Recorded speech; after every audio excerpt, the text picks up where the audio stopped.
Eh bien, bonjour à tous et à toutes, c'est Monsieur Kazitra, j'espère que vous allez bien. On se retrouve pour la découverte de Planet. C'est un launcher universel qui regroupe tous tes jeux, que ce soit Steam, GOG, Epic Games, bien évidemment aussi Xbox, etc. Sans besoin d'ouvrir 10 launchers derrière. Et franchement, ça peut être utile pour ceux ou celles qui veulent quelque chose d'assez simple et sans avoir 36 000 launchers. Donc là, vous voyez un peu les images d'illustration de ce que ça donne. Voilà l'image de comment il faut installer, les options, la plateforme. Voilà toutes les listes selon ce que tu as dans les supports, par exemple Steam, etc.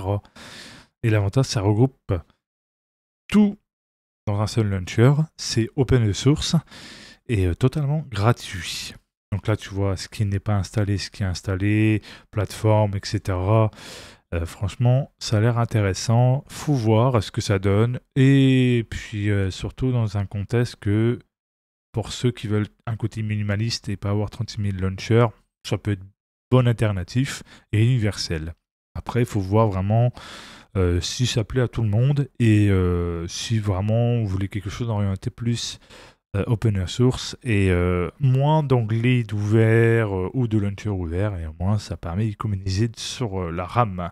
Après, il faut voir, bien évidemment. Les goûts et les couleurs, ça dépend de chacun et de chacune. Après, en soi, ça fait très intéressant. Vous téléchargez ici. Il me semble que tu n'as pas besoin de créer un compte.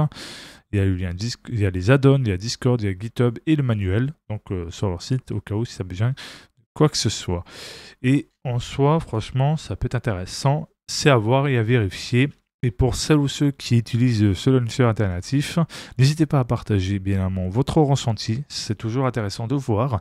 Et ça permet bien évidemment à celles ou ceux qui sont un peu hésitants ou hésitants de pouvoir se lancer et voir ce que ça vaut. J'essaie de trouver des petites pépites comme ça, alternatifs. Je fais au mieux. Je continue de mon côté de m'instruire sur plein d'autres sujets pour un peu plus perfectionner dans mes recherches dans l'informatique.